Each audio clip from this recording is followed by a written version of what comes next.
Bueno, por poner algo de contexto, resulta que pues como muchos saben, el encuentro nacional ornitológico este año fue en San Antero y una de las vedettes del encuentro pues fue la garza agami. La gente estuvo muy entusiasmada ya con la garza. Hay gente que todavía está por allá y le hicieron dos, tres visitas a la garza. Y de regreso, entonces, ha sido como un clamor que el profe Felipe nos cuente un poquito de su experiencia con la garza Gami. Antes de darle paso a Felipe, eh, le voy a pedir a la profesora Patricia Chacón que, que nos presente al profesor, por favor, Patricia. Buenas noches a todos. Para mí es un honor presentar a Felipe en esta ocasión. Puedo compartirles que conocí a Felipe Estela cuando adelantaba sus estudios de biología en la Universidad del Valle y aún recuerdo con entusiasmo su decidido interés por la ornitología, con especial énfasis en las aves acuáticas. A lo largo de su vida profesional, Felipe trabajó en varias instituciones enfocadas en el conocimiento y conservación de la biodiversidad, entre ellas el Instituto Humboldt. Ahí trabajó con aves de los Parques Nacionales y Naturales de Colombia, en el Instituto de Investigaciones Marinas INVEMAR y en la Asociación Calidres, de la cual Felipe es socio activo. Felipe adelantó estudios de doctorado en Wake Forest University en Carolina del Norte y desde 2014 se desempeña como profesor del Departamento de Ciencias Naturales y Matemáticas de la Pontificia Universidad Javeriana en Cali. En cuanto a sus aportes al conocimiento y conservación de las aves, sobresalen listas y distribución de especies, contribución a los libros rojos de aves de Colombia, respecto a especies amenazadas en ecosistemas insulares, aves migratorias, este tema en la Bill Fair 20, aves urbanas y ciencia ciudadana, como es el caso de la bifauna de los ríos de Cali, todo esto por mencionar solo algunos tópicos. Sus estudios sobre aves marinas y playeras han tenido lugar en el Pacífico colombiano, en la Bahía de Buenaventura y en el Santuario de Fauna y Flora Isla de Malpelo, donde realizó una investigación sobre la ecología del piquero de Nazca Sula Grande. También ha trabajado en varias localidades de la región Caribe. Precisamente hace 18 años, en 2005, Felipe Estela y su colega Mateo López publicaron en el Boletín de Investigaciones Marinas y Costeras de INVEMAR el estudio titulado Aves de la parte baja del río Sinú. Este es el tema que nos reúne esta noche. En uno de sus apartes del artículo dice: la garza colorada Agamia agami y el baco cabecinegro Tigrisoma fasciatum son dos garzas muy poco conocidas y de hábitats boscosos amenazadas a nivel continental. Démonos cuenta que desde hace casi 2 décadas se viene entonces alertando sobre estas especies y demos entonces ahora la palabra a Felipe para que nos cuente su experiencia y le agradecemos. Ok, bueno, buenas noches, muchas gracias a todos por la asistencia y muchas gracias, profe, por la presentación. Entonces voy a empezar esta charla sobre que pues me pidió Juan Pablo, ¿cierto? Sobre, y Yolanda y Patricia, y bueno, me estuvieron hablando que si podía dar una charla sobre mi experiencia con la garza, cómo fue el descubrimiento, etcétera, y yo les dije, bueno, sí, claro, listo, me parece muy chévere, y pues realmente es como una charla de toda una experiencia que pues fue súper enriquecedora para mí, que en muchos aspectos me cambió muchas cosas de la vida, porque me fui pues estando muy recién graduado a trabajar allá a San Antero y pues no fue nada fácil. Ahora les voy a contar un poquito cómo fue todo esto. Bueno, yo aquí les cuento, yo soy pues mi afiliación es que soy profesor de la Javeriana, pero en realidad todo este trabajo lo hice siendo investigador de Inbemar y de Calidris, como contó pues Patricia en la presentación. En el año 2000, pues todos sabemos que estaban pasando muchas cosas, ¿cierto? Pues un momento muy importante en la historia. Bueno, quitar la barrita. ¿Así? ¿Ya quedó? Fuera. ¿Cierto? Muy bien, sí. Cierto, listo. Bueno, entonces en el año 2000, un muy amigo mío, Mateo López, con quien estoy aquí en otro manglar diferente, me llamó. No hablaba con él hacía años porque pues ya nos habíamos graduado en la universidad, etcétera, pues y pues ustedes pueden recordar o tener en cuenta que en el año 2000 no existía WhatsApp, no existían redes, no existía toda la cantidad de comunicación que tenemos hoy en día. Y entonces un día me llamó a la casa, que era pues de las cosas que tocaba hacer en ese momento, ¿cierto? Y me dijo que si a mí me interesaba irme a vivir y a trabajar en un proyecto de aves en San Antero, Córdoba. Y yo no tenía ni idea dónde era eso, pero le dije, pues bueno, listo, sí, hagámosle. Y entonces resultó que pues Mateo trabajaba en Inbemar, se había ido a hacer su tesis con corales del parque de corales del Rosario y San Bernardo, se había enganchado allí mismo en el instituto y lo tenían administrando la sede que tiene Inbemar, que su sede principal es en Santa Marta, pero su sede por mandato constitucional pues de la creación tiene que tener dos sedes adicionales, una en el Pacífico, que está en Buenaventura, y otra en el Caribe, que la tienen en Cispatá, en la bahía, en San Antero. Entonces la tienen ahí porque es un sitio de muchísimo estudio durante muchísimos años, especialmente en manglares, antes de que pasara lo que yo les voy a contar todo ahora. Entonces Mateo me dijo que si yo me iba para allá, yo me puse pues de curioso, dije que sí, que listo, que de una, y tenía que llegar diciembre del 2000. Las cosas se dilataron un poquito y terminé llegando en enero, firma de contrato, bueno, todo eso. Y entonces llegué allá a Córdoba. En el año 2000 Córdoba era pues bastante atrasado respecto a lo que es hoy en día. No había absolutamente nadie trabajando en aves. Yo era, digamos, la única persona que durante muchos congresos y encuentros de ornitología presentaba, y no había casi nada de información sobre Córdoba previamente. La información que existía era que, por ejemplo, Frank Chapman, el superornitólogo que vino a principios del siglo XX, había hecho una expedición en el Parque Paramillo y poco más. Y entonces, en lo reducida que podía hacer las conversaciones en ese momento, yo volví a hablar con Mateo y le dije, bueno, ¿y a qué es que voy? Me dijo, no, pues vas a vivir en San Antero, Córdoba, y vas a trabajar en algo sobre el impacto de la hidroeléctrica Urrá en la avifauna del delta del río Sinú. Y yo, bueno, listo, chévere, y uno pues desempleado. En ese momento yo estábamos forjando y estructurando bien Calidris, pero pues no había muchos empleos ni muchos trabajos, entonces pues yo decidí que me iba y pues me fui muy contento y me di cuenta luego a donde había llegado que era un sitio maravilloso.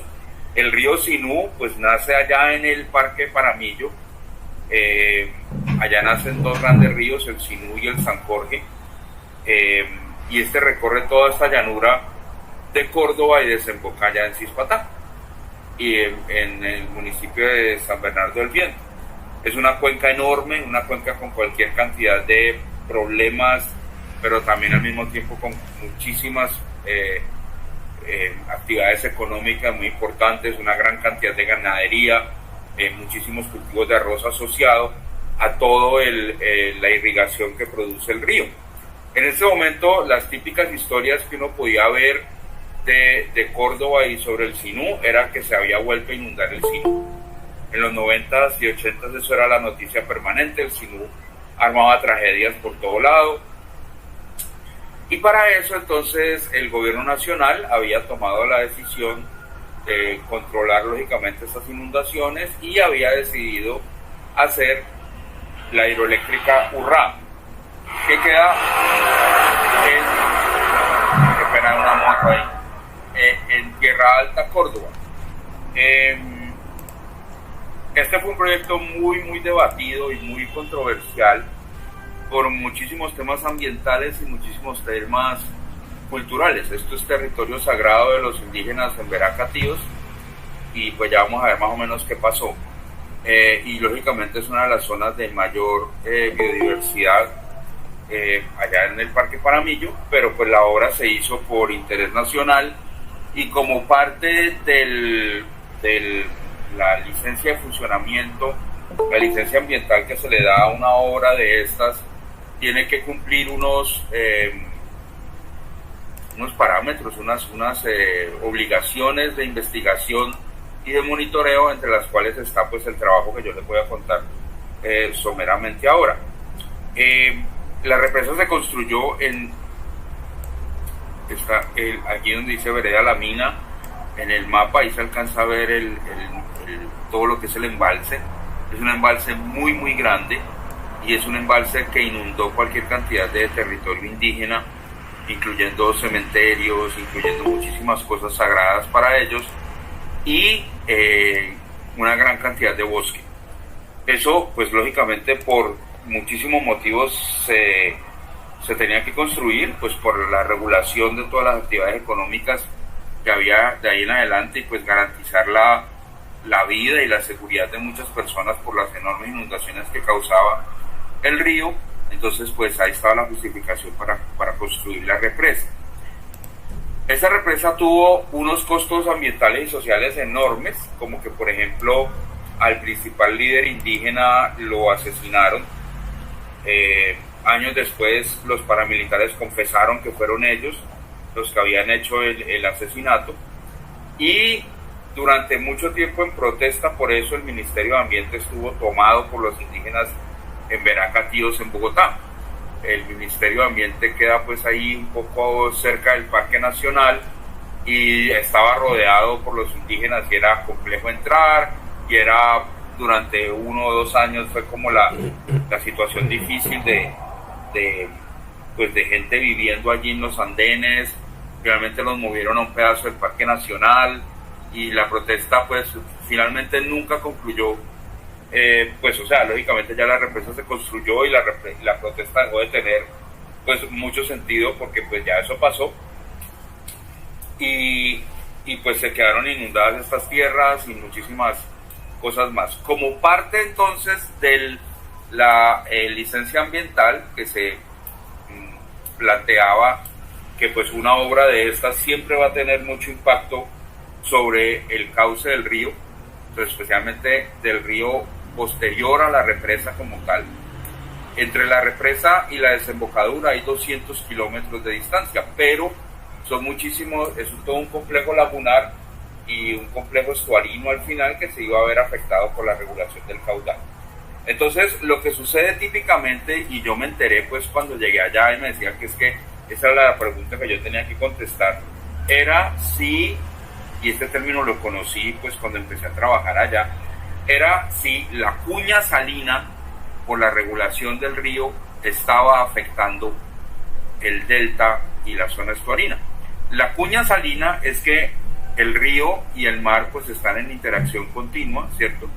Si hay marea alta pues el río se mete más, si hay marea baja el río entra un poco más fácil en el mar, si hay fuertes lluvias el río viene más fuerte y penetra más, y eso es un continuo equilibrio y desequilibrios que se van formando desalinidades en un río como este, y nosotros en Invemar teníamos que estar monitoreando exactamente eso. Entonces cada 8 días hacíamos una salida de campo desde San Antero a la desembocadura del río y entrábamos como 35 kilómetros en el río tomando distintos factores físico-químicos a distintas profundidades del río, y a veces de un momento a otro uno no entendía cómo, por decir algo, a 20 kilómetros del río de la desembocadura en el fondo del río, a 10 metros de profundidad, había agua salada, pero había agua dulce en la superficie. Entonces eso es todo un equilibrio muy complejo de entender, y pues para eso están los oceanógrafos y para eso están los limnólogos, etcétera, que son los que estudian esas cosas. Pero entonces Inbemar, que fue contratado por URRA para que hiciera este estudio, decidió que iba a trabajar en 5 componentes, que eran físico-química del agua, fitoplancton, manglares, diversidad de peces y un análisis de pesca.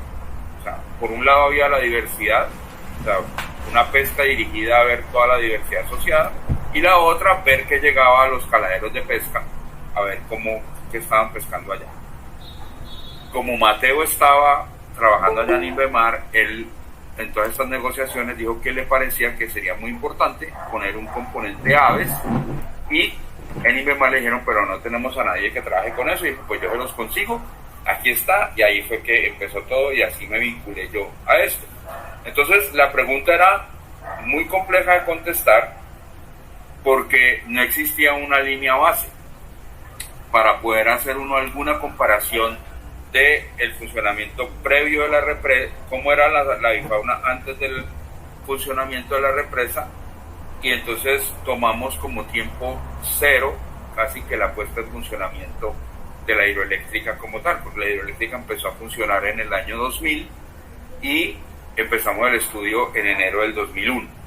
Entonces, como les conté, era un área muy estudiada por los manglares, porque ahora voy a contarles por qué se ha desarrollado allí el mejor manglar del Caribe colombiano, y entonces había muchísimo trabajo previo por parte de Inbemar y de otras instituciones.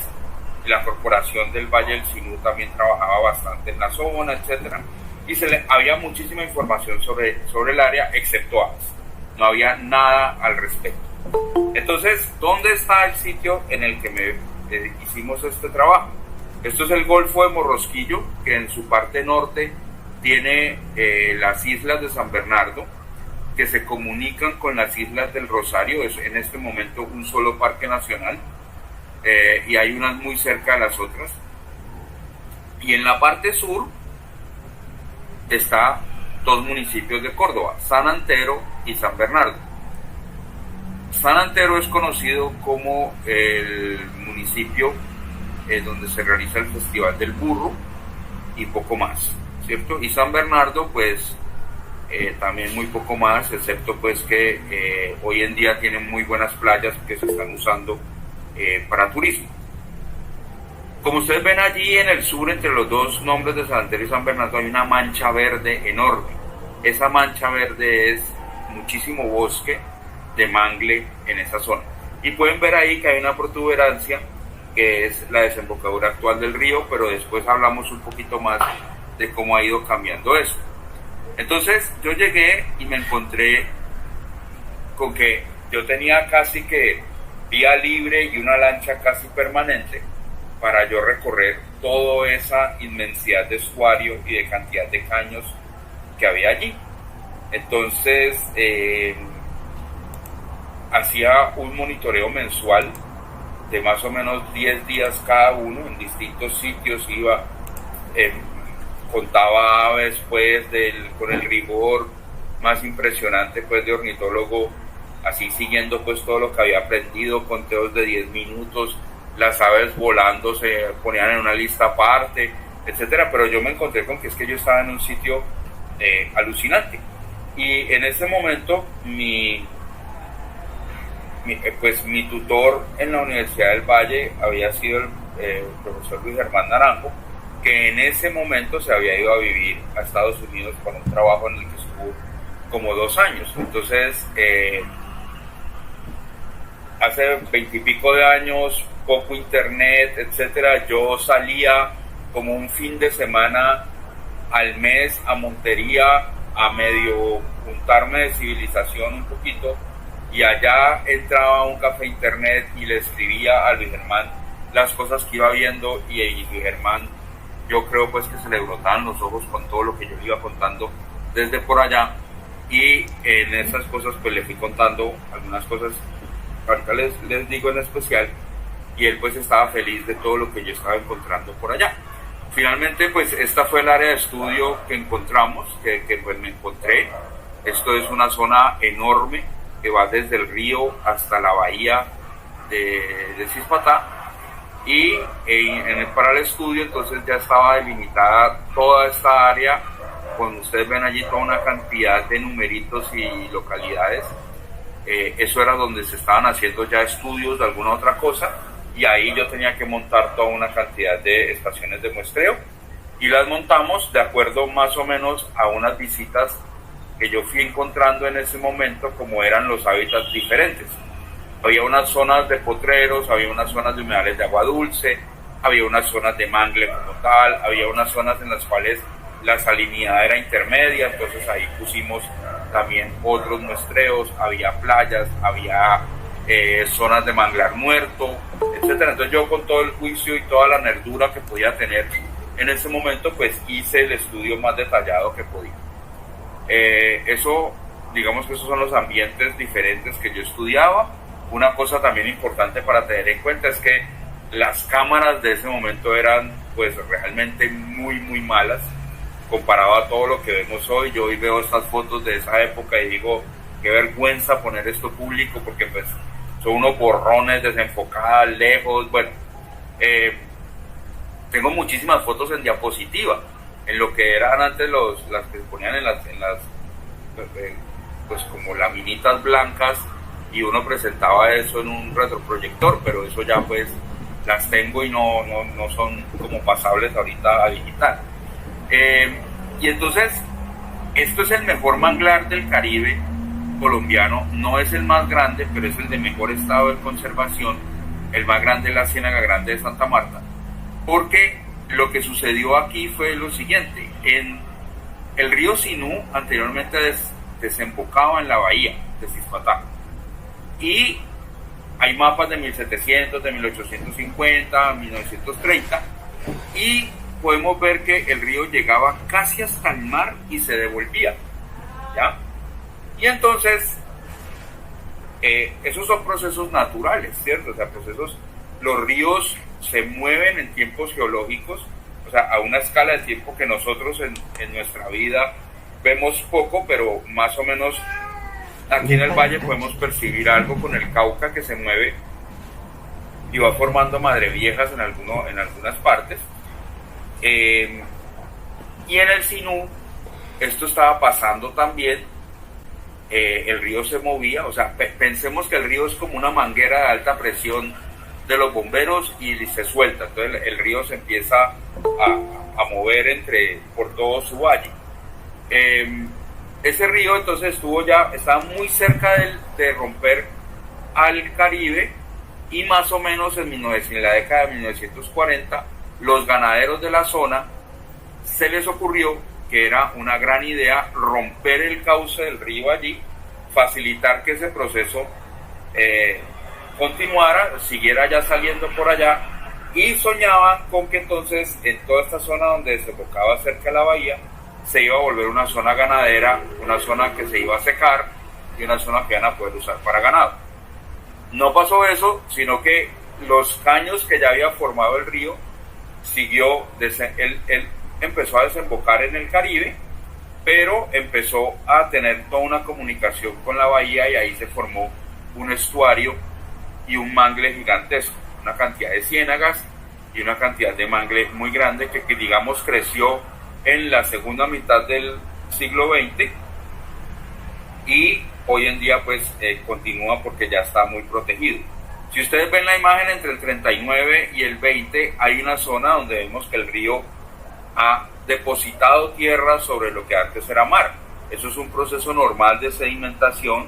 Los ríos, cuando empiezan a hacer desembocaduras en terrenos no muy profundos, sino pues bastante someros, como es ahí el Caribe, empiezan a depositar y forman ese tipo de deltas que se llama de pata de pájaro, porque ahí tiene tres ramitas, como si fuera pues la pata de un pajarito. En las imágenes actuales de imágenes satelitales ha ido depositando más hacia el occidente, o sea, digamos hacia Panamá, hacia el Golfo de Urabá, porque es el ciclo normal de corrientes allí y está metiendo más fango y más barro hacia ese lado. Entonces aquí tengo la imagen. Entonces si vemos aquí hacia donde dice cielo azul, etcétera, hacia allá es donde está depositando más lodo, y esto es un ambiente altamente dinámico que está cambiando continuamente. No es para nada recomendable entonces en una zona de estas tener agricultura o tener ganadería. La agricultura puede ser de subsistencia muy pequeña, pues porque no hay otra opción, pero ganadería no es adecuado porque pues en cualquier momento el terreno cambia, bien sea por un huracán, por una tormenta en la zona alta, el río entre muy fuerte, bueno, etcétera, puede cambiar muchísimo. Pero aquí también está la imagen actual de Google Earth, es la imagen que tiene fecha 2023. Ahí está la enorme mancha de mangle que hay. Si ustedes pueden ver también, tiene dos como grandes entradas, esa mancha verde, una se llama Caño Grande y el otro se llama Caño Sicará, que pues Caño Grande es importante en lo que vamos a hablar ahora. Entonces yo estaba ya dichoso todo el principio del año 2000, pajareando todos los días.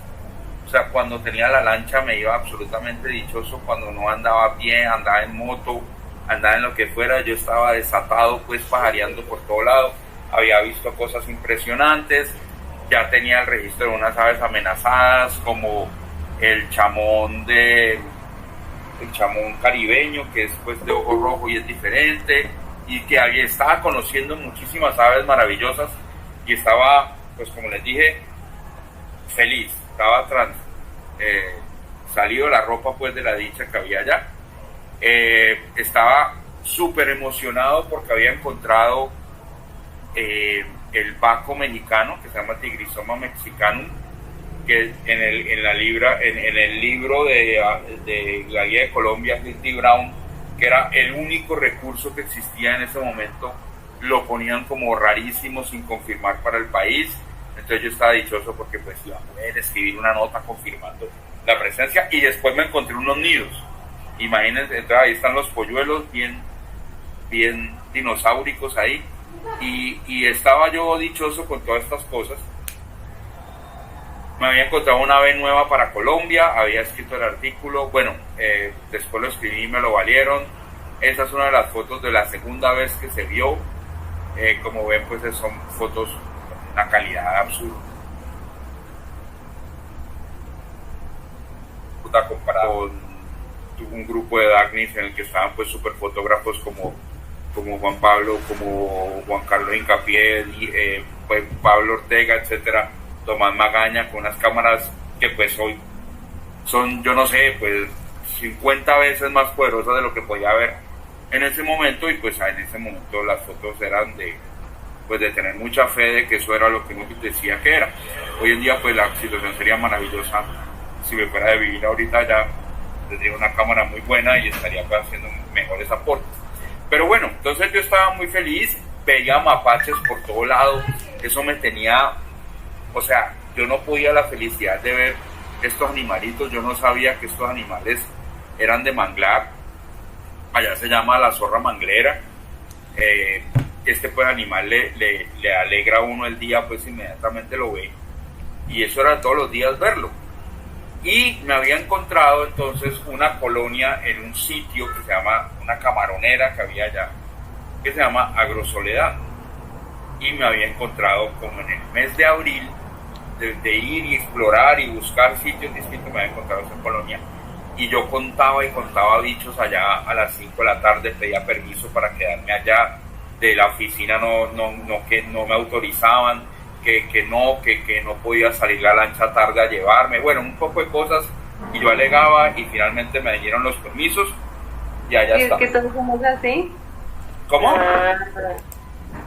¿Qué pasó? Bueno, entonces, que sí, que yo soy muy alegón, sí, yo alegaba mucho y me dieron el permiso. Y entonces yo estaba pues impresionado con una colonia que tenía 8.000 aves. Yo contaba y no me alcanzaba pues como el tiempo para estimar todo eso. Y esa es una foto de ese sitio con una muy mala cámara, como a las 6:30 de la tarde. Y bueno, yo estaba en esas y yo hablaba y yo había visto esto más o menos. Esta no es una foto mía de ese momento, pero me la encontré en internet y es más o menos tal cual lo que yo vi. Una vez, así rapidísimo, por allá en un mangle, yo vi una garza que era esto. Y yo no vi mucho más. Y en mis correos con Luis Germán yo le conté que había una garza como verde por allá, que yo no había podido entender. Y él me contestó y me dijo, póngale mucho cuidado a Agamia. Y yo, bueno, está bien. Vamos a mirar a ver qué es lo que la tal Agamia. Y yo seguía viendo las otras garzas de las otras colonias y yo hablaba con los locales y los lancheros y un día me dijeron, sí, pero es que hay otra que hace nidos y tú no conoces dónde es eso, me decían. Y yo, bueno, pero pues ¿dónde es? Y me dijeron, no, pues es que es más adentro de donde te estás moviendo, después te contamos a ver que no sé qué. Y yo les mostraba la plancha de Hilti, que era el único recurso disponible en ese momento, y un pescador amigo me dijo que era ese, y entonces me señalaba al juvenil de Agamia, que eso era lo que él había visto. Y pues ya Luis Germán me había dicho que ojo con la Agamia, yo me había visto una garza verde por ahí metida en el mangle, entonces yo estaba repilas y me dijeron que yo me tenía que ir a la Ciénaga Corozo. La Ciénaga Corozo, entonces allá tocaba entrar en botecito pequeño, la lancha ya no servía y entonces había que remar un pedacito, bueno, todo el cuento. La Corozo o la Coroza, como le están diciendo ahora, queda allá en la mitad del manglar después de Caño Grande. Caño Grande, yo iba a veces a Caño Grande tiene entrada por tierra y tiene entrada por agua. Yo iba allá y era una zona muy difícil. Era difícil en el sentido en que no era un problema de orden público, pero había una serie de pescadores a lo largo de toda la cuenca del Sinú que estaban un toque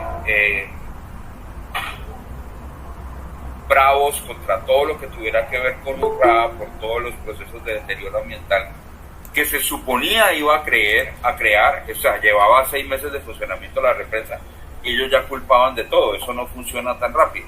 Pero pues ustedes saben que los pescadores y gente de muy bajos recursos pues ve culpables en prácticamente todo el que tenga algo de mando o algo de poder. Y entonces no era fácil para nosotros los investigadores de Inbemar entrar por allá a Caño Grande. Pero lógicamente entonces yo logré entrar una vez y pude entrar a Corozo en agosto del 2001. No, perdón, yo entré antes y no había nada. Pero el señor pescador, el señor de la casa me dijo, tiene que volver porque si usted está buscando eso, allá van a estar.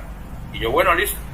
Entonces volví y fui en agosto, un día antes de mi cumpleaños, y yo no tenía cámara en ese momento, bueno, lo que sea, y yo me encontré la colonia de las Agamias.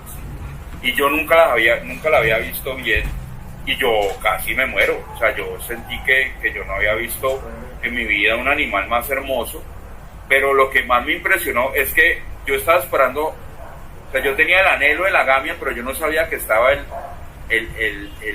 pico de zapato, el Complearius, y ese animal, ese sí me dejó a mí absolutamente feliz, y yo no podía creer la cresta que tenía y cómo la abría y se movían y hacían una cantidad de cosas, y yo escribí pues todo lo que pude en mi libreta de campo, hice mi dibujito como me habían enseñado pues a mí en la universidad, que uno tenía que hacer las notas de campo lo más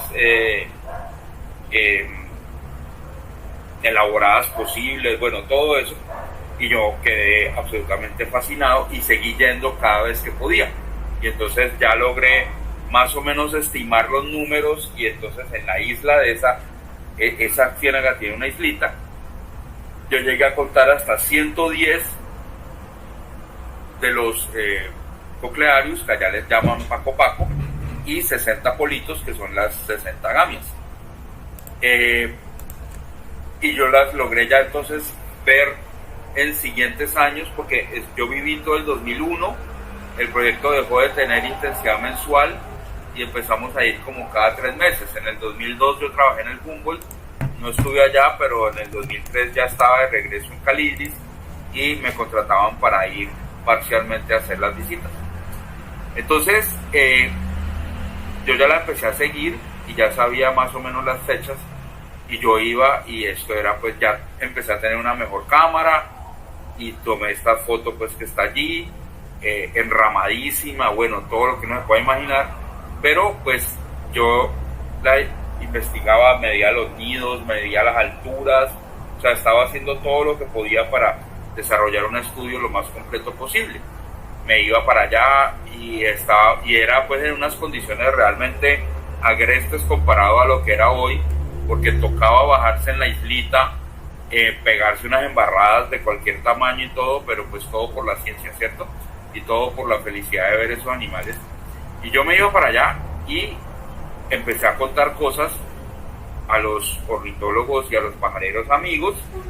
En ese momento, o sea, vuelvo y les digo, no había WhatsApp, no había redes sociales, no había nada, nos veíamos en los encuentros de ornitología o en los congresos, y yo echaba mi cuento allá de todo lo que se estaba haciendo en Cispatá, bueno, lo uno, lo otro, y la gente me empezó a pedir ayuda, me empezó a pedir que los llevara, que querían conocer, y entonces yo les decía, listo, yo estoy en tal otra fecha y voy para allá. Y así era que entraba yo en este momento allá. Era un rancho ahí en Caño Grande, de este señor que está allí, que se llamaba Marco Julio. Era un señor que, pues con todo el respeto del mundo, seguimos viendo la Gami, Felipe. No se ve la foto. ¿Aquí no se ve? Estamos viendo todavía la de la Gami. Voy a salir. A ver.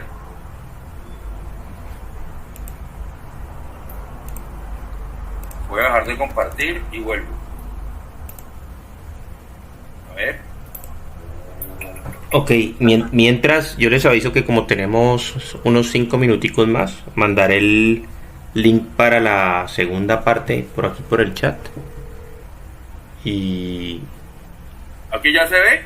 A ver. Sí, dale modo presentación y... Ahí sí, estoy yo en una sí. foto taparrado. Sí. Bueno, entonces lo que les contaba, yo me bajaba allá en la isla, bueno, había que entrar en un cayuquito chiquitico. El que me metía era este señor don Marco Julio, que yo durante pues todo el tiempo que lo visité me hice pues amigo del señor. Era un señor de lo más duro que se pueda vivir en pobreza allá. Era un señor que, hablando mucho con él, vivía en ese rancho pues ahí inundado gran parte del tiempo, etcétera. El señor, por ejemplo, nunca había tenido zapatos en su vida. Y pues con esta gente era que interactuábamos en ese momento, y yo pues me hice muy muy amigo del señor, y o sea, lo respetaba muchísimo, les llevaba siempre pues ropa, comida, todo lo que pudiera, y pues siempre me atendieron súper bien en esa casa, y bueno, así fui entrando y conociendo bien ese sitio. Y yo a don Marco le decía siempre, él me decía, pero usted ¿por qué es tan feliz viniendo acá? Si eso pues está ahí siempre, eso un pájaro más. Y yo le decía, no, don Marco, es que usted lo entiende, es que pues a nosotros, los que nos gustan las aves, somos muy poquitos, pero este animal es una belleza. Y entonces yo voy a tratar de traer amigos, y entonces yo le decía, algún día de pronto a usted se le arma aquí un negocito de meter gente a ver las garzas. Y entonces él decía, bueno, pues Dios lo oiga, porque cualquier plata adicional, bueno, lo uno, lo otro. Y así pasó. Y entonces, bueno, y así seguimos, y yo estuve allá hasta el 2008. Y don Marco estaba vivo. Don Marco hoy pues ya se murió, creo que como hace unos 10 años, me dijo Edward, el muchacho de allá de Caño, que hace la ruta en la Gamia. Y don Marco entonces pues como que no presenció todo la situación, pero pues ahí ya estaba yo llevándole pajareros conocidos. Allí está la esposa de don Marco, el de la gorra roja es mi lanchero de Inmemar, y estoy con Daniel Piedradita y a Juan Guillermo Jaramillo de la SAO. Ellos dos están casados con 2 hermanas y tenían finca en Tolú. Y entonces una vez que estaban allá cuadramos y pues todo esto era, como les dije, a punta de teléfono y de a ver si cuadraban las fechas, y finalmente cuadró y los llevé y conocieron. Y entonces después llevé a Rodrigo Gaviria y después llevé a Paul Betancourt. Paul Betancourt es pues pajarero del asado desde mucho tiempo, y Paul Betancourt tiene una finca en Córdoba, en Buenavista, Córdoba, al sur de Montería. Entonces coincidió pues que él estaba y yo estaba, y fuimos y lo vimos, y de esa manera ellos conocieron dónde estaba la colonia. Llevé a más gente, llevé a Sergio Campo de Manizales, llevé, bueno, gente de la costa, en fin, llevé mucha gente cada vez que se podía, cuando no existía el aviturismo. Esto era el principio del siglo XXI, 2004, 2005, el aviturismo estaba así mucho empezando en algunas partes. Todo esto se hizo pues lógicamente de bacanería, para llevar a los amigos, para que conocieran, etcétera. Y en el 2008 yo me fui a estudiar a Estados Unidos y dejé encargado. Me dijeron, bueno, entonces deje a alguien, así como Mateo me dejó a mí, deje a alguien, y yo dejé a Carlos Ruiz, que es un ornitólogo también muy competente de Calidris, y él hizo su maestría estudiando las agamias. Entonces él tampoco la conocía, él es costeño, él es de Barranquilla. Entonces pues yo lo dije, no, que el Caribe, que tal, que el uno, que el otro. Y entonces Carlos no conocía agamia y fuimos juntos a la salida en la que yo le entregaba pues el proyecto y le mostraba todos los sitios, y vio esa garza y pues también se fue para atrás y dijo, no, esto es una belleza como no tiene igual. Entonces quedamos en eso, en que él seguía. Él después hizo su maestría con eso y publicó cosas sobre agamia un poquito, y por ejemplo encontró algo que les voy a mostrar. Ahí sigo compartiendo. ¿Están viendo un video, Bushnell? Sí, lo estamos viendo, Felipe. Tendremos 3 minutos más. Ahí en el chat puse el link a la segunda parte de la charla, ¿vale? Después nos conectamos. Bueno, entonces vemos el video. Dale. Y entonces estén muy pilas, porque aquí abajo hay un nido y tiene un pollito de agamia. ¿Listo? Y Carlos encontró que pasa lo siguiente.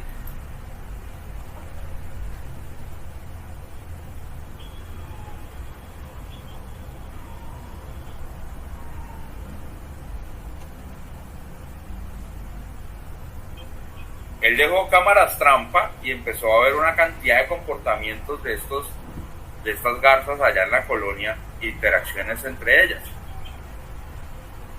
Había en la colonia hay mucho Nycticórax, y ahí está Nycticórax depredando pues todo lo que pueda, y por eso aparentemente esta agamia no tiene un éxito reproductivo muy alto. Lo que hemos encontrado hasta ahora, se la comen otras, pero ya hoy en día creo que hay casi 400 especies registradas ahí en la zona. Y publicamos una guíita de las aves. Lo cumplía por cualquier cantidad de criterios. Hicimos la guía de las aves del Sinú, y fue la primera vez que Fernando Ayerbe publicó algo. O sea, yo conocía a Fernando, sabía que dibujaba bien, hablábamos, etcétera, y él se le midió a hacer esto. Él había hecho algo pequeñito de Guajira, y después ya este fue como su primer trabajo grande. Si nosotros vemos ahí, aquí están la agamia que me pintó a mí, nada que ver los colores a como la está pintando ya hoy en día. Ya se le ve mucho mejor el verde, etcétera, porque algo que yo percibo siempre con agamia es que hay fotos espectaculares. Primero, las ilustraciones no le hacen honor nunca a una belleza como esta. Y si bien las fotos hay bellezas totales, absolutas, ella es más bonita en vivo que lo que puede ser en la mejor foto también. Es algo que yo no sé qué tiene, pero no se logra 100% capturar bien. Parte de eso, parte de la belleza que tiene, es que es la garza con el pico más largo, proporcionalmente a su tamaño. Pero lo que a mí más me llama la atención y me impresiona es ese patrón que tienen las alas, que las plumas coberteras se ven como en dos láminas grandes. Eso yo no se lo he visto a ninguna otra garza, a ningún otro animal. Y hace poco estuve en el ICN, el Instituto de Ciencias Naturales en Bogotá, donde está la colección más grande de aves de Colombia. Estuve con el profesor Andrés Cuervo allá y estábamos viendo cosas en la colección y él me dijo, bueno, ¿y qué querés ver? Y entonces yo dije, yo quiero ver una agamia. Y entonces digo, bueno, vamos a verla. Y resulta que no hay agamias en la colección. Entonces no pude como ver y sentir qué es lo que tiene allí en las alas que la hace tan especial. Ya después de eso, pues todo está en redes y ya todo está súper contado. O sea, ya hay cualquier cantidad de fotos impresionantes de toda la gente que ha ido. Se consolidó la Sociedad Ornitológica de Córdoba. Cuando yo supe que esto existía, pues tuve una felicidad muy grande porque, como les dije, en el 2001 era el único persona que observaba aves allá. Hoy en día son muchísimos y están haciendo cosas muy bonitas, como lo de buscar el lorito del Sinú que está perdido allá en el Paramillo. Luego supe bueno, están haciendo lo de el seguimiento del nido de Morphus guyanensis, que es la arpía menor.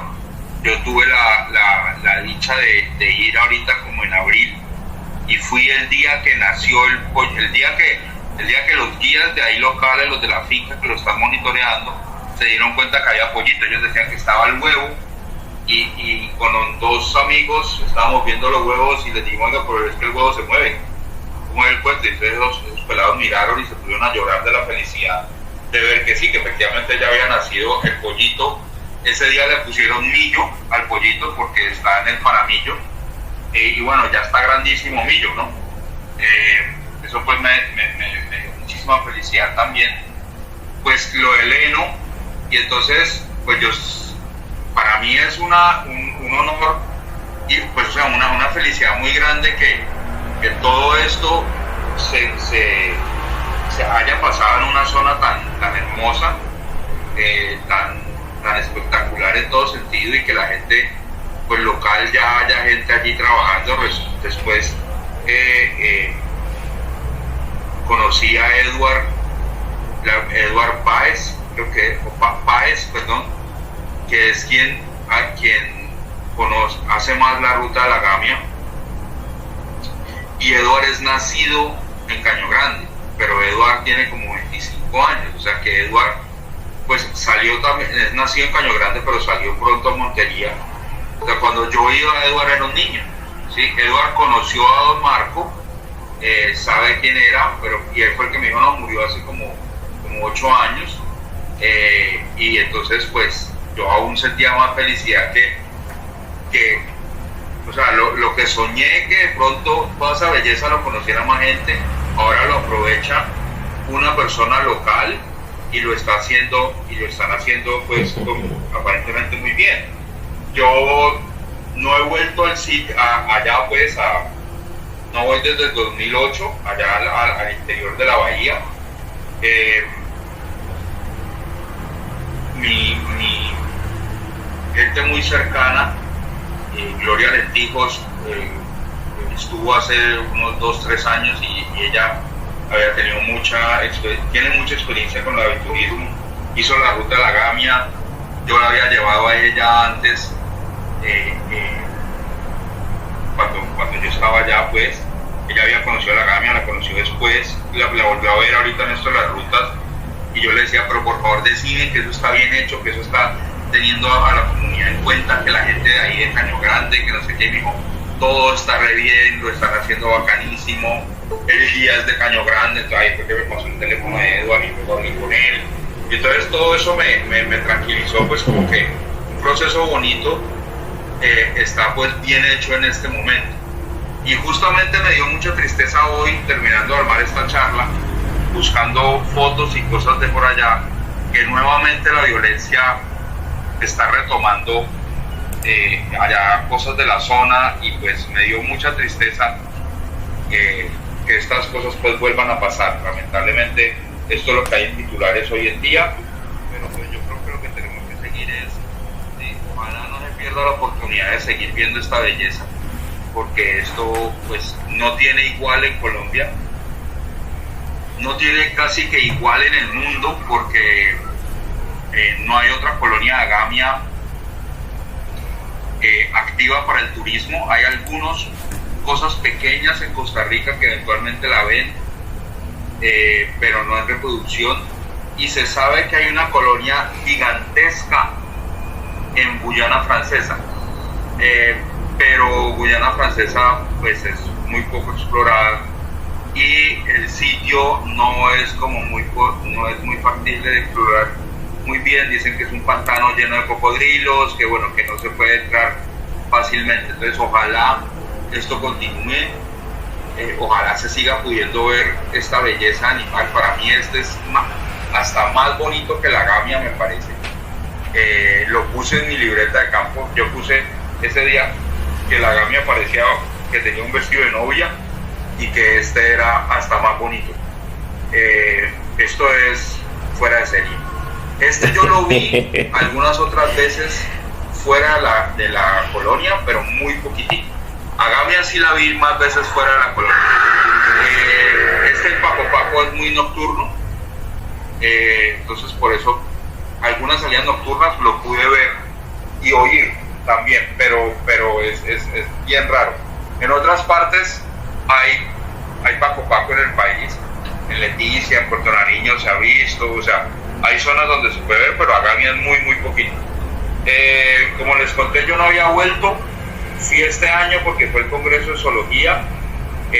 Fue muy duro para mí volver porque mi lanchero se murió el año pasado, o sea, con el que pasé 7 años allá volteando por todo lado. Se enfermó, le dio cáncer, se murió, y pues volví y únicamente estuve en el pueblo, visité la viuda, pero no tenía ni tiempo ni como era como mi momento para intentar volver a entrar por allá, porque pues tenía como estaba como pues en la tristeza y en el luto de visitar a la señora por alguien tan importante para mí pues durante todo este tiempo, y no he vuelto. Y quería ir a Leno, pero no se dieron las cosas, y bueno, pues eso era lo que yo tenía para contarles de toda esta historia, que es pues como parte de historia de vida mía, y pues que se evidencian muchos cambios y procesos de lo que es la ornitología y la pajarería en Colombia. Entonces, pues nada, con el mayor gusto, preguntas. Muchas gracias, Felipe. Francisco Piedradita tiene la palabra. Bueno, muchas gracias, Felipe. Lo mío muy breve, simplemente agradecer y felicitarte. Lo que describes se alinea perfectamente con lo que vimos nosotros en familia hace un par de semanas. Es un paraíso, es un sitio único en el mundo, y lo que describes del manglar nos dejó absolutamente atónitos. En fin, de acuerdo en todo, y nos fascinó ver esta presentación echando la historia, contando la historia. Solo quería agregarte un dato para tu tranquilidad y tu satisfacción, y es que no es solamente Edward el que está aprovechando la agamia ahora, sino que hay una comunidad comprometida con la conservación, y el grupo que va con Edward para allí, te sirven desayuno rico, te venden artesanías, en fin, hay un grupo de gente metido en el tema, y yo creo que eso va a seguir creciendo y nos toca a nosotros impulsarlo, porque realmente es una cosa única en el mundo, como lo dijiste, y hay que aprovecharla. Gracias.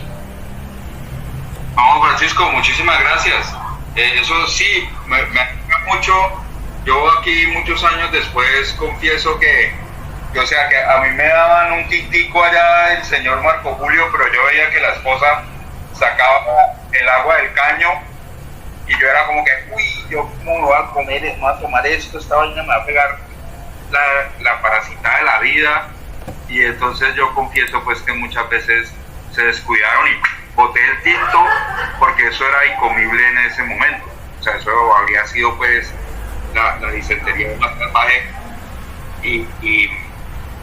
Pero sí me alegra mucho que pues esa zona, de verdad, o sea, de verdad lo que les decía, yo yo tuve como un conocimiento y un golpe muy grande cuando estuve allá de conocer la pobreza en esa dimensión, como vivían estas personas. O sea, una persona que no ha tenido, uno no puede creerlo a veces. O sea, el Señor nunca tuvo un par de zapatos en su vida. El Señor era prácticamente un anfibio, ¿cierto? O sea, vivía entre arrozales, caños, etcétera, y tenía los pies como absolutamente anchos, y el Señor cogía el canalete del bote con el pulgar, con el dedo gordo, sí, lo cogía con el pie, sí, hacía una tenaza con eso, y con eso manejaba también el canalete. O sea, ya era como adaptaciones anfibias máximas que puede tener una persona por vivir en un ambiente tan agreste.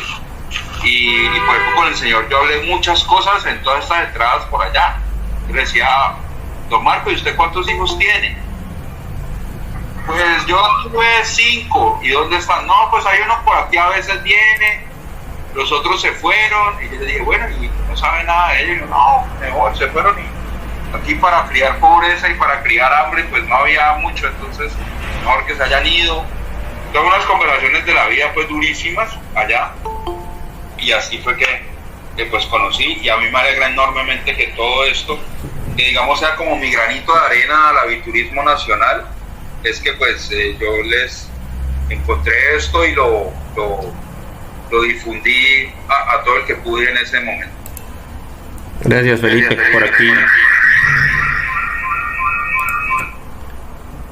Por aquí comenta, bueno, levanta la mano Carlos Galvis primero. Carlos. Buenas noches, Felipe. Hola. Qué alegría y qué buena charla, muchas gracias. La introducción, la profesora Felipe nombraba la triglicoma fasciatum. Mexicano. Mexicano. No, ok, pensé que hablaba de la fasciatum. Tenía una duda, pensé que de pronto había algo muy similar con la gamia. Hace poco la vi, entonces pensé que era algo muy similar, de pronto así igual de rara.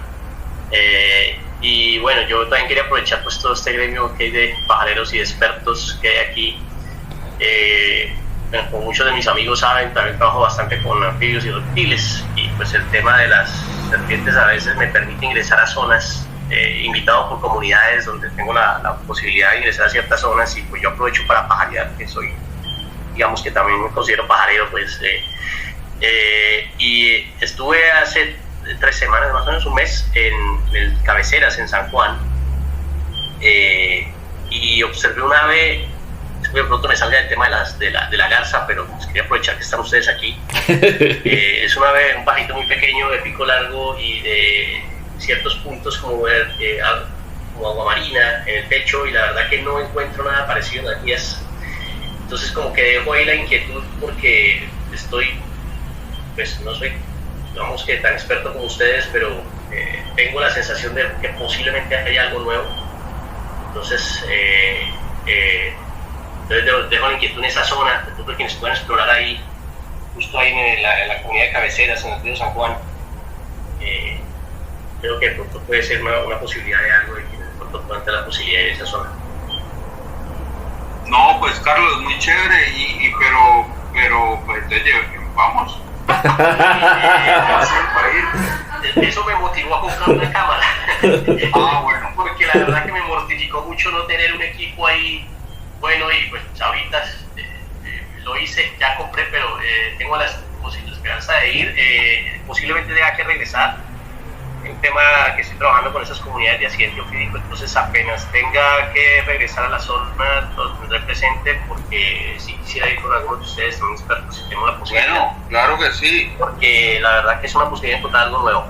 Creo que es algo. A ver, un pajarito aguamarina. No, es blanco, el pico es muy largo y tenía puntos aguamarina en el pecho, y la verdad que he chequeado y revisado y no encuentro nada ni siquiera que se le acerque a similar, ¿sí? Ni decir que puedes estar en una misma familia o algo. La verdad que para mí fue muy raro. Okay. Iba con mi novia y pues ella también me lo describe, volvimos a describir, me ayudó pero la verdad que no lo encontramos por ningún lado. Y entonces quedé con esa sensación, esa inquietud, y un poco frustrado por no haber llevado la manera de haberlo fotografiado. Ah, bueno, no, pues ojalá se dé la opción de que un pajarero te acompañe en otro momento. Sí, claro que sí. Si puedo ser yo, pues feliz, pero Claro. pues no sé si cuadre lo que sea. ¿Ok? Gracias, Carlos. Yo creo que más de uno no va a dormir bien hoy. Obvio. Una cosa que pues no habría tiempo de contar aquí tampoco, es que allá en San Antero, en Cispatá, está un proceso muy bonito con caimanes. Pero eso sería casi que toda otra charla. Con el caimán, ¿cuál es? Acutus. Cocodrilo acutus. Aguja y manatíes. Sí, y manatíes también, sí. Ajá.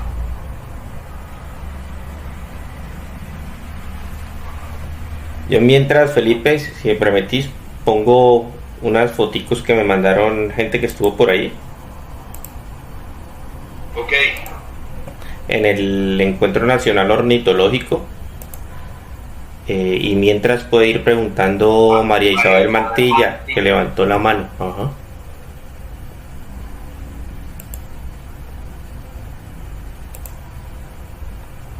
Adelante, María Isabel.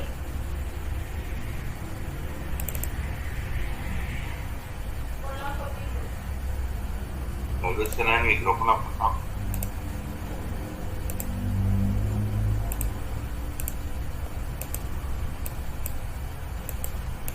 María Isabel, prende el micrófono.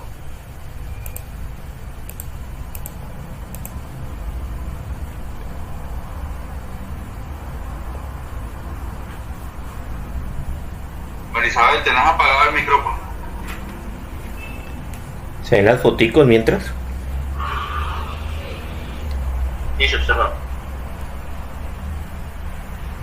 Justamente me está chateando Edward diciéndome que no pudo ver la charla.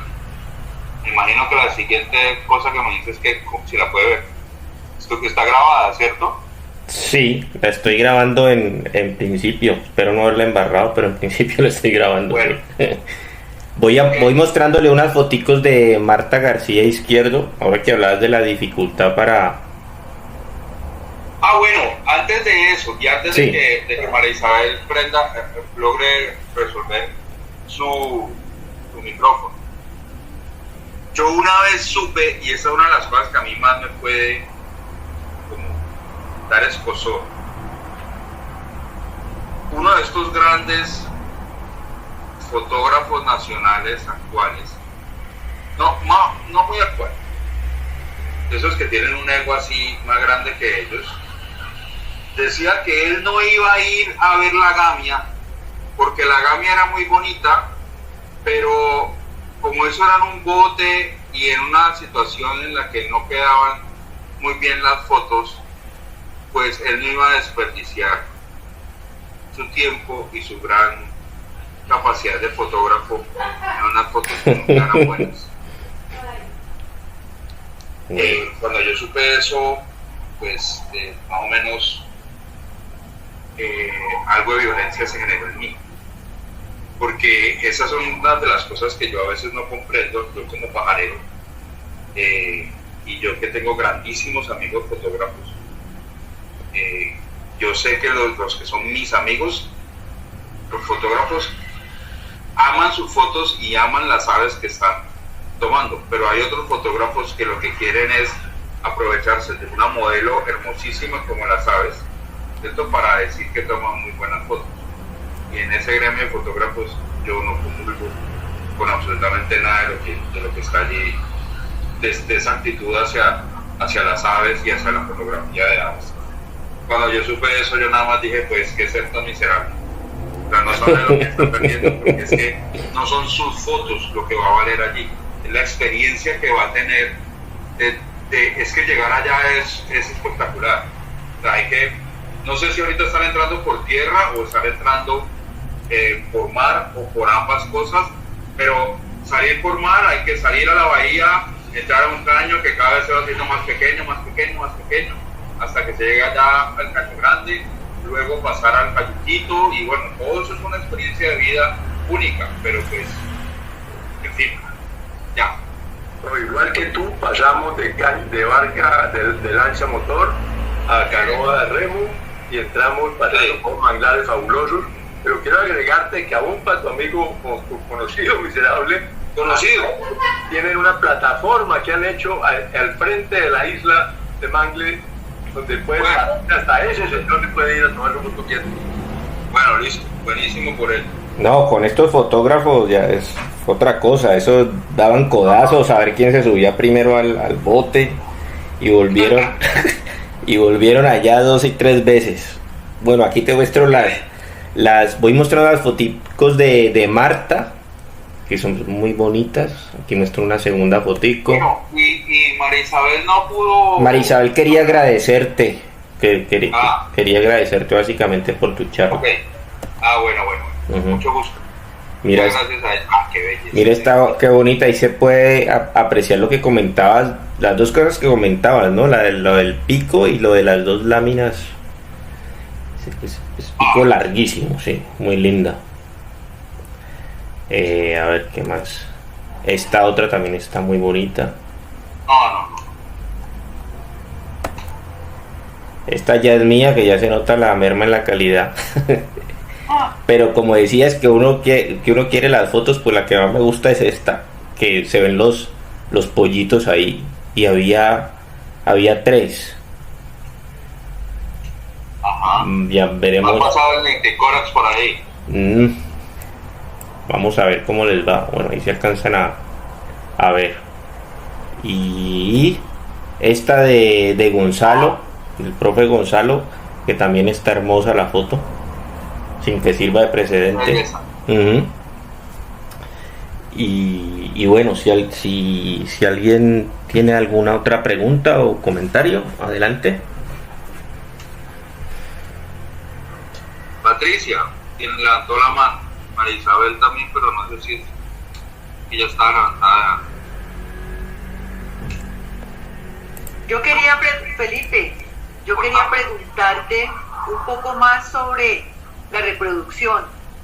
Ahora que estuvimos en el heno, yo como pude me paré en ese bote y traté de mirar mucho los nidos y tuve la suerte de ver los huevos azules. Sí. Siempre son azules los huevos de la gamia. Sí, son azules. ¿Cuánto es la nidada? ¿Cuántos huevos pone y cuál es el éxito reproductivo más? Ella pone 2 o 3 huevos, y en garzas hay lo que se llama ciblicidio, que es que el hermano mayor termina matando a los hermanos menores. Entonces siempre hay lo que se llama técnicamente reducción de nidada.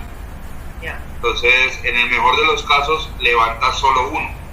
Pero lo que hemos visto también con los estudios de Carlos y todo, es que el éxito reproductivo es bajísimo.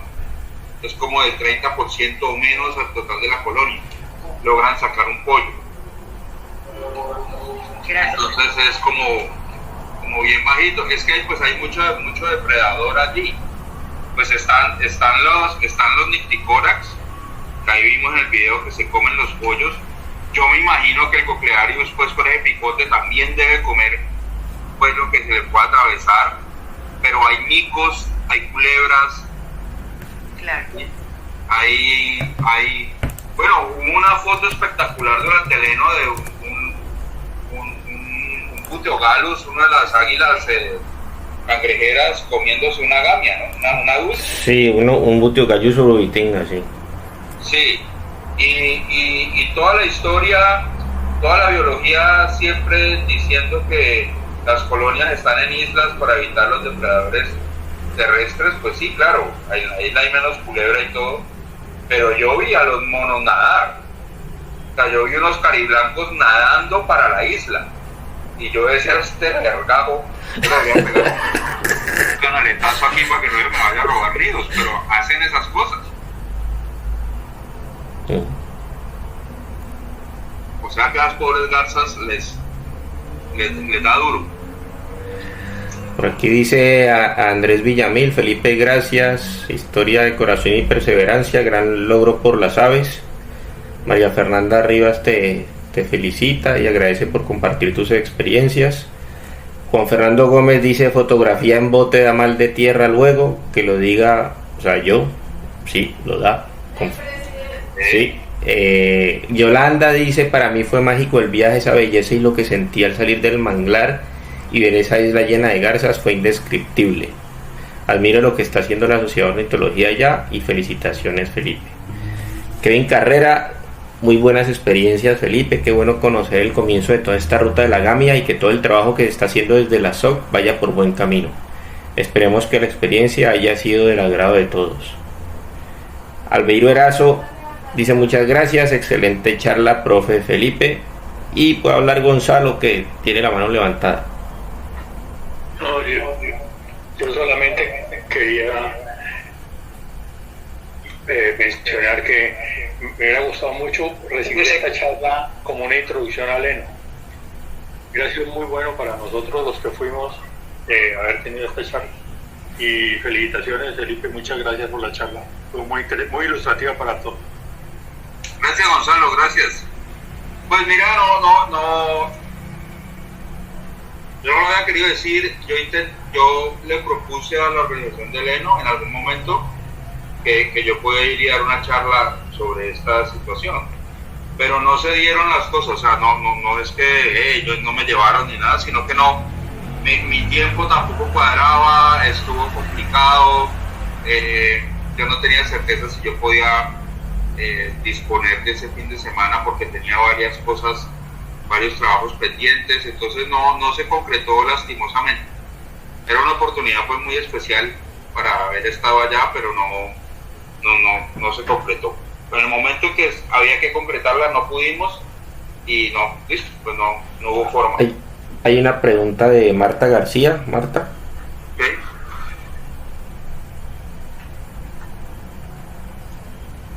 Buenas noches, hola, gracias Felipe. Mucho gusto.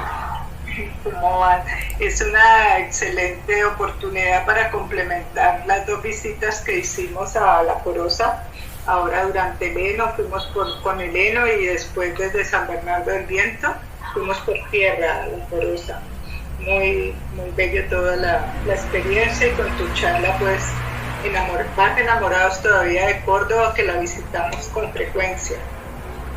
Allá en Caño Grande hay esa asociación de pescadores que menciona Francisco que se llama Pubiconpagra.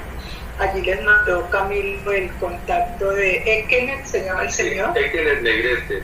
Eso, Felipe, para que sientas el orgullo, porque esta gente se ha organizado mucho y están generando actividades de la comunidad alrededor de la GAMI y de la Jerga, que son bien interesantes. Además de verlo, pues, que es el guía estrella, esta gente está muy organizada. A Francisco como que te debieron atender bien, Ekenet y la familia. Entonces ahí les mandé el contacto y un texto de esa asociación para que lo tengan en cuenta para cuando vayan.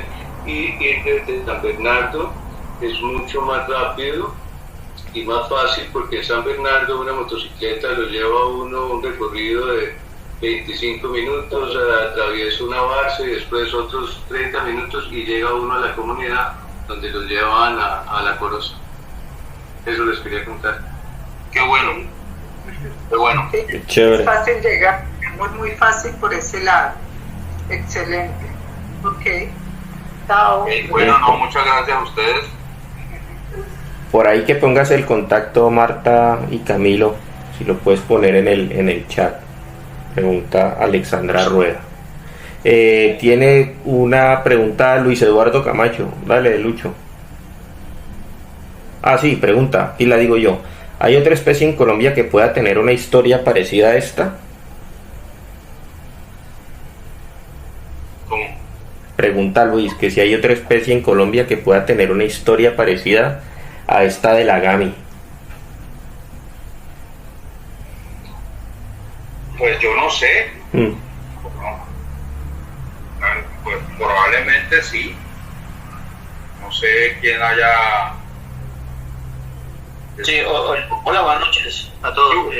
Sí, Felipe, mi pregunta básicamente es si conoces alguna historia. Entonces, por ejemplo, un martín pescador de la Amazonía, o de pronto un pajarito de bosque seco en tal parte, algo que tenga como trascendencia como esta, que a través de la investigación fue que se llevó a conocer más de la especie, que como ya sabemos hay pocas especies que se han hecho alguna investigación, y pues digamos que gracias a tu trabajo pues se fue conociendo un poco más del tema, se permitió que llegaras al lugar que no era de fácil acceso. Entonces digamos que alguna otra especie en Colombia, no, de pronto un ave o de pronto un mamífero que conozcas, digamos que esa es como la pregunta en especial. Pues, sí, a ver, pues el loro amarillo lo empezaron a estudiar muchísimo, ¿no? Y hoy en día pues hay toda una cantidad de aviturismo basado en esos, en visitar los sitios del loro, en Jardín Antioquia, en Toche, en este otro sitio en Tolima, ¿cómo se llama? En Roncesvalles, en Anaime. Eso con loro y amarillo. Las ballenas, pues las ballenas las empezaron a estudiar en Gorgona y en Vallamálaga, y después se hicieron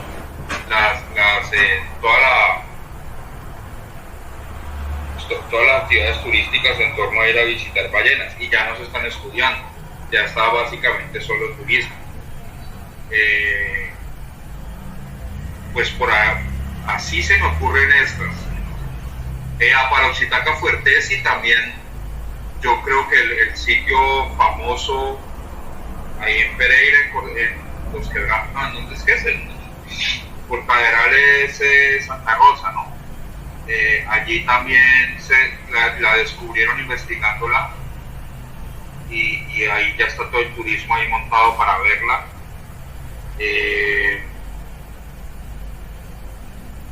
Todo lo que, pues yo creo que no conozco, no he ido, pero entiendo que lo que hay con el montañerito antioqueño, creo que ya hay montado algo de turismo en torno a ellos. Lo encontraron investigando también, y lo estuvieron investigando un rato. El que está ahí cerquita de Medellín, en el páramo de Belmira, que creo que se llama eso. Bueno, en San Pedro de los Milagros creo que se llama el municipio. Yo no he ido por allá. Creo que también está todo basado inicialmente en investigación. Yo agregaría, Felipe y Eduardo, que lo que pasa con la garza esta es que se juntan la espectacularidad del animal, que es único, más el hecho de que anida en colonia y que está anidando a la vista de todo el mundo. Eso es único, eso es increíblemente especial. Sí, hay una mina de ecoturismo potencialmente explotada. Sí, ahí se dan muchas condiciones. Mucha condición. Además del manglar, que es muy especial. Bueno, pero de hecho también, no sé si en la parte turística lo cuentan. Ahí entrando a Corozo, no solamente hay mangle, hay cativo, que es un árbol también de zona de inundación, que está llevado pues en términos poblacionales, y ahí hay un poquito de cativo, que es lo único que quedaba ahí en toda esta zona de Córdoba. Y el cativo está prácticamente arrasado en Urabá. Dicen que eso que se llamaba triplex tisano era el culpable de que la explotación maderera que hubo de cativo. No sé, eso es lo que decían, lo que me dijeron allá los mangleros en esa zona. Ok, ¿hay algún otro comentario, pregunta? Nora, puedes hablar.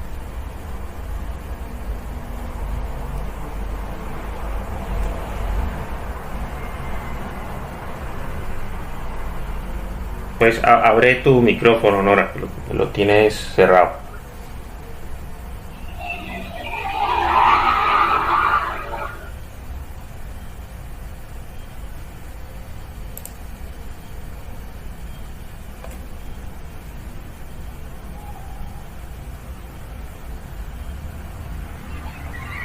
Bueno, Nora quería hacer una pregunta, pero creo que tiene el micrófono cerrado, Nora.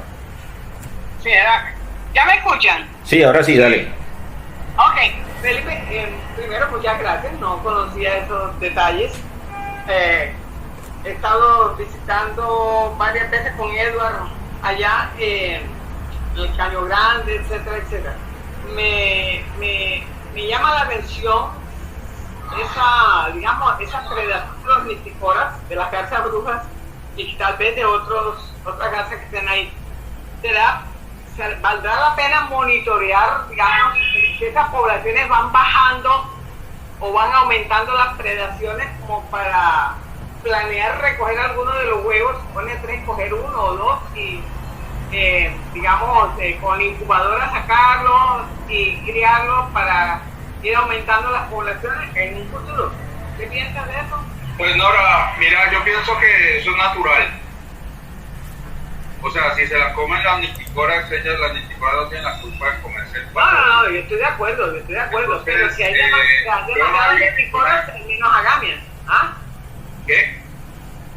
Yo sé que eso es natural, pero la verdad es que hay que estar atentos a si de pronto hay una superpoblación, una outbreak de nisticoras y de pronto se bajan todas las agamias. ¿Viste? La otra cosa que yo quería saber... Bueno, pero un momentico, entonces, meter huevos de agamia en una incubadora... No, eso es... Lo que estabas diciendo inicialmente, que sacar 2 huevos... No, a futuro, que de pronto pueden ir habiendo altas poblaciones de predadores de los huevos. Por eso, pero entonces yo te contesto. Hoy, con la tecnología y el conocimiento que existe hoy, no creo que haya alguien que sepa cómo, cuánto tiempo calentar, a qué temperatura, etcétera, los huevos de agamia. O sea que yo, si a mí me pidieran un concepto técnico, yo digo no, eso es natural y eso déjenlo así. Ellos no tienen mucho. Así que tiene un papel interesante en Google Civis. Muchas gracias por tu paciencia, por escucharme. ¿Listo? Bueno, y todos los que hicieron comentarios lindos de Córdoba, me siento complacida, contenta. Yo tampoco pude ir a Leno porque no se me dio. Y bueno, está bien, ya he ido muchas veces allá, pero siempre vale la pena encontrarse con los amigos. Un abrazo a cada uno, que Dios me los bendiga. Hasta luego. Ok. Gracias, Nora. Hasta luego. Bueno, creo que ya estamos, Felipe. Bueno. Agradeciéndote de nuevo, muy chévere la charla. Esperemos haya quedado grabado. Todo el mundo me está preguntando que si quedó grabada. Y me la mata. el link por nuestras redes. Y bueno, muchas gracias a todos por la compañía. Y nos vemos pronto en la siguiente. Un abrazo para todos. Bueno, chao, que estén bien, gracias. Chao Felipe, mil gracias, muy chévere. Chao a todos. Gracias a todos. Excelente, Felipe, gracias. Gracias, Mateo. Muchas gracias.